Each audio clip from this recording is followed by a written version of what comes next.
Welcome to Hood Champion Boxing and Sports. In boxing, you find a way to win or you find a way to lose. Good fight tonight between Usyk and AJ, but not going to get into all of that. But what I want to cover is, for those of you who watched the fight, and those of you who, if you haven't watched it, go and watch it. People out here saying, "Oh, it was boring." That fight wasn't boring. That fight had me on the edge of my seat because you knew at any time I was expecting AJ to get Usyk out of there. But what ended up happening is AJ couldn't do it.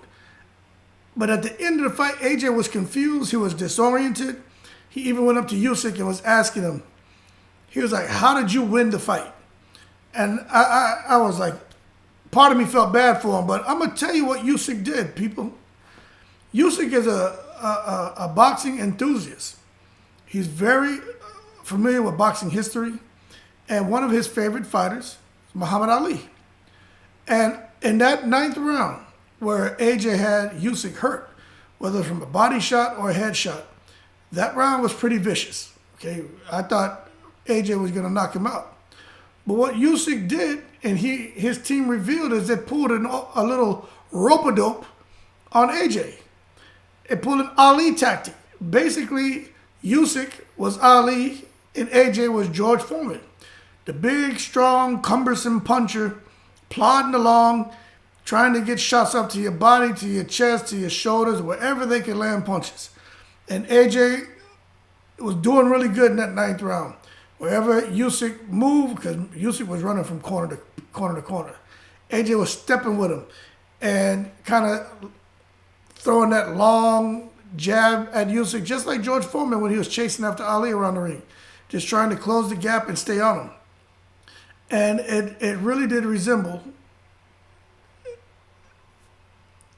certain points in the Ali Foreman fight. So Usyk rope-a-doped AJ. And that's what confused AJ. And that's what had him disoriented. And that's what had him feeling like he won the fight. And as a result, he took two of the belts and threw them down, stormed out, and just threw a damn temper tantrum. But we understand there's a lot of emotion involved. There's a lot of emotion involved. We get it. I'm sure. Well, we know the pressure he puts on himself just as a boxer. He knows how people can be, especially with social media. But I am sure Eddie Hearn has put so much pressure on Anthony Joshua just every second that he's around him, talking about how it's a must-win, talking about all the plans they have, talking about the money, stuff with the zone, having the keys to the kingdom, all of this. It just had AJ just, flustered, man, and had him really emotional. That joker was disoriented. I don't care what nobody says, man. It's because he got rope-a-dope. Now, Usyk was doing, let me tell you something, right? I'm watching that fight, and AJ too. And it's been a long time since I've seen a fighter move every second of every round.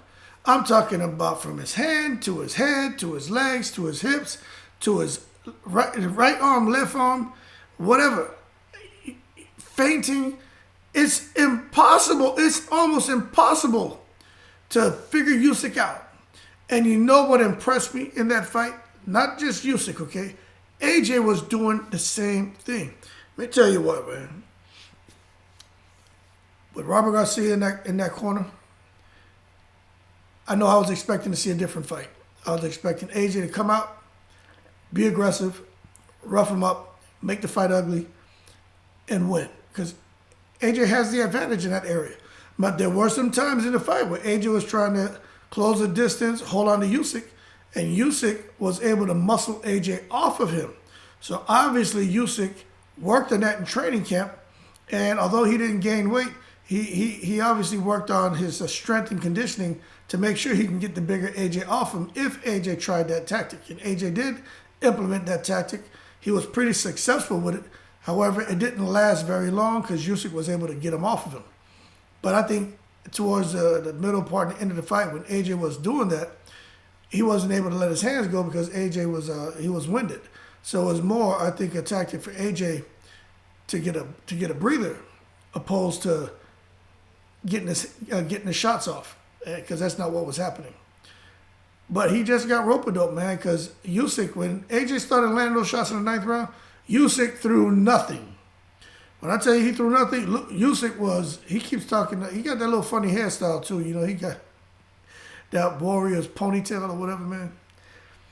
And maybe that's like, and you know what, some people have a lucky rabbit's foot, other people have their little lucky blanket. That was Usyk. That little piece of ponytail, that little pigtail he had on the top of his head, that's like the equivalent of somebody with a little rabbit foot on a keychain for good luck. That's why he won. That's like getting a four-leaf clover. Usyk's little pigtail was his little good luck charm, because he ran that whole ninth round and AJ was just letting shots off. And I was like, he gonna punch himself out. And that's what he did. That's what he did. That ninth round, and the thing is, he still didn't put his foot on the gas all the way. If he would have put his foot on the gas all the way, I think he could have got Usyk out of there. But I know AJ is very worried about just, unloading everything in a round because of what's happened to him in like the Ruiz fight. And you can understand that. But, you have to be prepared, You lose your right to complain when fatigue sets in. And we understand he's a big guy. He's heavy.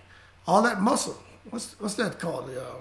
I'm sure someone could post a comment like the lactic acid that builds up in the muscle from just, pumping and flexing. But can you imagine a guy with that kind of build, and whenever he's just working like that and the fatigue setting in and trying to, recuperate, and then you got a guy like Usyk and who comes out in the 10th round like a beast and just tries to take your head off?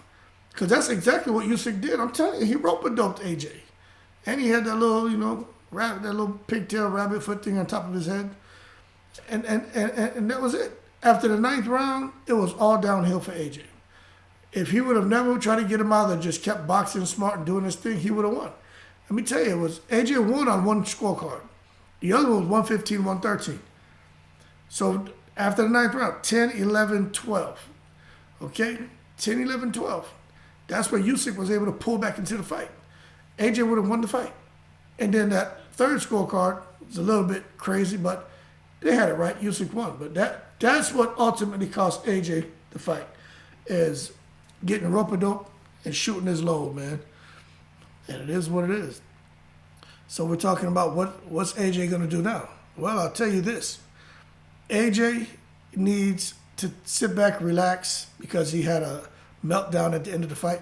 But the fight to make, I'll talk about it here, is AJ versus Wilder. That's the fight to make. You say, why? Because AJ said something. You got to listen to what this man says. When he was going off on that rant, that meltdown, that was kind of hurt his image in a sense, but he was emotional. We get it. We get it. You go through a lot, man, those guys. But he said something that made me think. AJ started fighting late. He was a guy who had to turn to boxing to kind of save himself. Turned to boxing and things took off for him. Look at where he's at now. Wilder turned to boxing to kind of save himself in this family situation. Look at where he's at now. AJ, a lot of people saying that, hey, he's good, he's powerful, but he's not the best.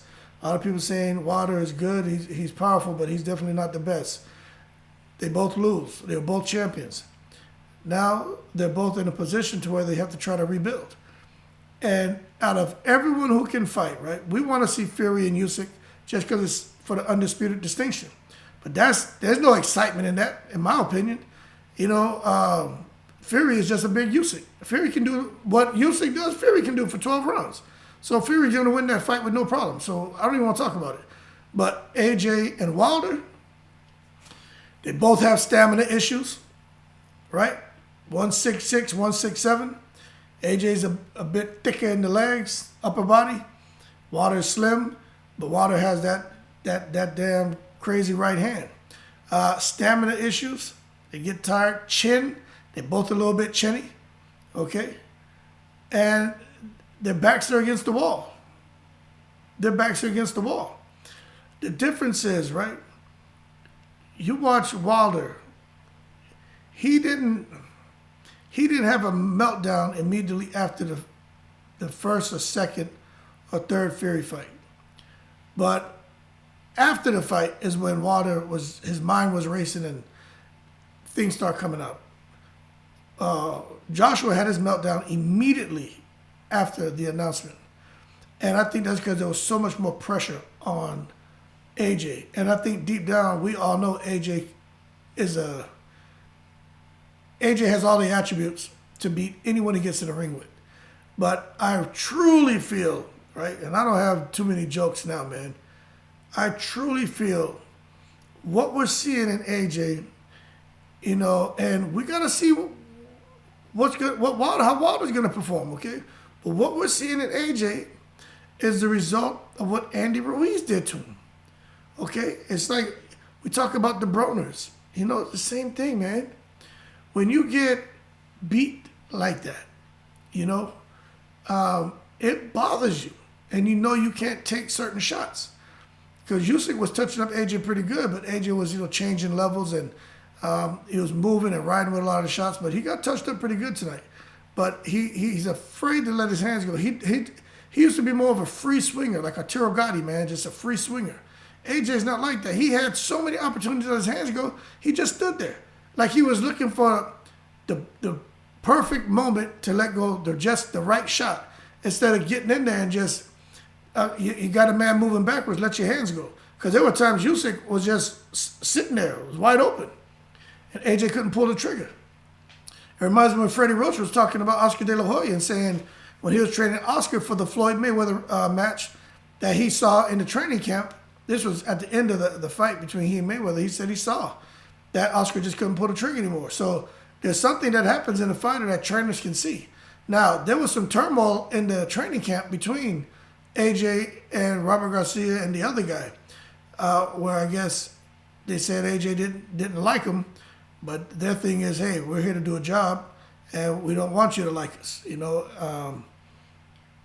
And I just don't think Robert Garcia's game plan was for AJ to go and outbox Usyk. They said that's not what's supposed to happen. He talked about how Anthony Joshua has freakish power. He's like, it's insane. But he got in there, and what was insane was him trying to damn outbox Usyk. And Usyk came with it, man. But so did AJ, I'm telling you, man. AJ was looking good. I was like, man, can he keep this up?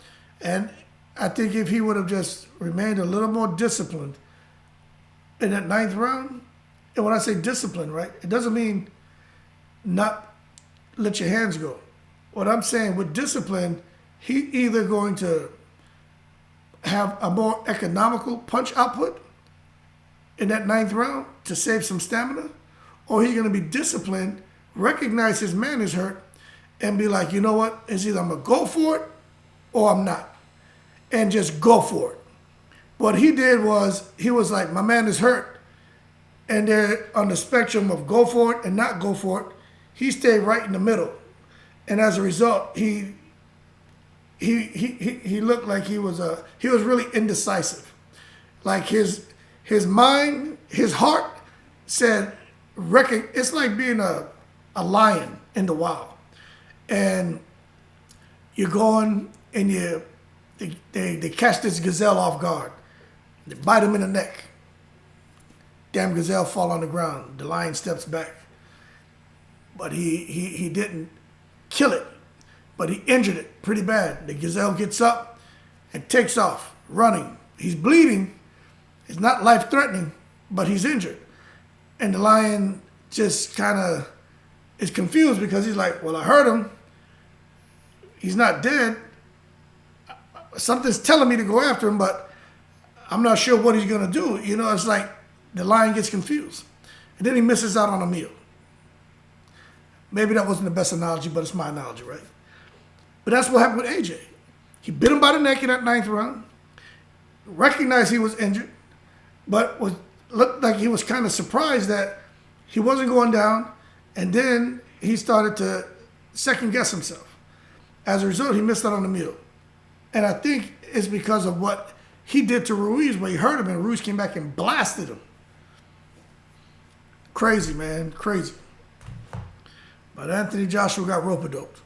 Usyk, what the hell Usyk know about rope-a-dope? Usyk got him, man. But we'll see what's next, man. I mean, everybody, even, I don't know if y'all see, I'm going to try to find a picture. Eddie Hearn was crying. His dad, Barry, was there. His dad probably came over and slapped him in the back of the head and shit. Son, you messing up the family business. Watch out. Eddie Hearn was crying. Everybody was crying over there in Saudi Arabia, man. Sad, sad times, man. I don't want to kick that man while he's down. AJ's a good dude. He's a good guy. But he, it's unfortunate. He'll rebuild. Everybody talking about he needs to quit. He doesn't need to quit boxing. Look, man, Usyk, you think Usyk was that special. Honestly, I didn't. But, man, skills pay the bills, man. And Usyk is not a cruiserweight anymore. The man's weighing 224, 230. He's got it, man. Now, I don't think he beats Tyson Fury. Anybody else, I think it's fair game. I think it's fair game. But if he stands there too long for a guy like Wilder, and that's what I was going to get at. When Wilder returns, right, we see how AJ returned from the Ruiz fight. He's very, very conscious about getting hit. Wilder, when he returns, is he going to be the same vicious one-punch knockout artist, want a body on his record type fighter, or is he going to be what Malik Scott is trying to create, a guy who can, a boxer puncher?